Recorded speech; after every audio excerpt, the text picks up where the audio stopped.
nous rejoindre. Bonsoir. Inextenso qui accompagne les toutes jeunes entreprises. Comment fait-on pour se prémunir de faillite, de défaillance? Alors, j'aurais tendance à dire qu'il faut avoir un bon expert comptable. C'est-à-dire que tous les chefs d'entreprise que l'on voit, tous les entrepreneurs, ils ont une idée. Cette idée, elle est plus ou moins originale, mais ils ont une idée. Ce qui leur manque souvent, c'est de savoir comment utiliser au mieux les fonds qu'ils vont emprunter, de combien ils ont besoin, au bout de combien de temps il faut changer le cas échéant si on voit qu'on fait fausse route. C'est plutôt ça, et donc c'est toute cette culture financière qu'on essaye de leur transmettre. Et ça, c'est vous qui le faites, Inextenso, pour les entreprises. Voilà, donc c'est, si on reste effectivement sur les anglicismes, donc c'est le business plan, donc c'est... On continue. C'est effectivement donc, le fait de pouvoir accompagner à la fois l'aspect chiffre, mais aussi tout l'aspect réglementaire. Et les jeunes entrepreneurs en ont besoin, Anthony, les nommer dans cette catégorie PME Jeunes Pousses. Alors, nous avons Arta France, Bioteos, Inbox Container, Léon et Marcel, Procop Medicals, Railcop et Step One. Et on y va, on découvre le lauréat.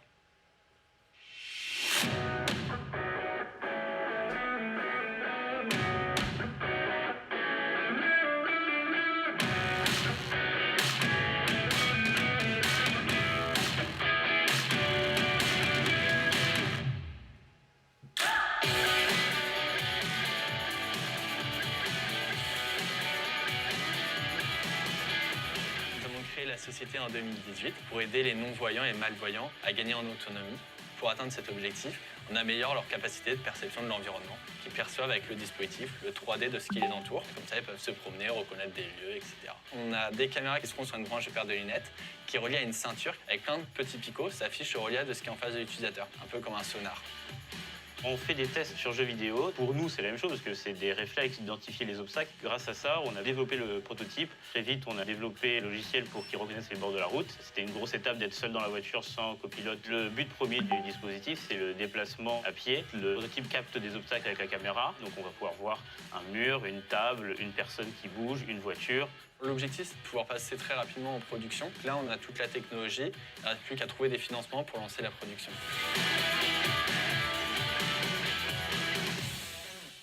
Zachary Nataf nous rejoint. Bonsoir, Bonsoir. Zachary, venez vous installer tranquillement. Vous êtes chercheur chez Arta France. Bravo tout d'abord. Alors, je ne vais pas dévoiler les secrets des jurys, ça c'est sûr, mais c'était un vote très serré. Vous confirmez, Antoine? Oui, tout à fait. Et ça s'est joué à une voix près. Allez, je dévoile les secrets. C'est bon, votre entreprise est toute récente, Zachary. Elle a 4 ans, avec un pari fou, celui de rendre la vue. La vue aux aveugles et aux malvoyants, tout à fait. Et c'est un concept qui est très novateur, à tel point qu'il est compliqué à expliquer. Je pense que la plupart des gens qui ont vu le sujet là se disent mais comment ça marche, je comprends pas bien. C'est vrai que ça pose comment ça question, marche, mais je ça comprends pas intrigue. bien. Ouais, voilà. Hein. Alors en fait c'est une ceinture haptique. Alors le mot comme ça dit rien, mais en fait c'est une ceinture de petits picots qu'on va placer dans les lombaires, donc sur le dos, sur la peau. Et c'est juste des petits picots qui vont faire des petits tapotements tactiles. Juste comme ça sur la peau, et c'est comme un écran de braille en fait finalement. C'est vraiment ça, c'est que c'est tactile, et on va représenter ce qu'il y a devant nous, comme un écran d'ordinateur. Il y a une caméra qui filme l'environnement qui est devant nous, et comme un écran qui va représenter ce qu'on voit devant nous, il va le représenter en relief, comme du braille, exactement, c'est un écran de braille. Vous en êtes tout en termes de développement aujourd'hui? Parce qu'on voyait sur les images, c'est quand même un gros appareil aujourd'hui. J'imagine qu'il y a des enjeux de miniaturisation, de validation scientifique aussi. Ça va prendre combien de temps avant d'arriver? Parce que c'est un espoir incroyable, mais ça va Eh prendre bien, combien de temps? en fait, nous, on a terminé le prototype, c'est-à-dire qu'il y a eu des années de développement technologique pour savoir comment modifier l'information, comment la rendre la plus fidèle et la plus rapide et compréhensive possible. C'est-à-dire que l'information est très naturelle, et ça, c'était notre but.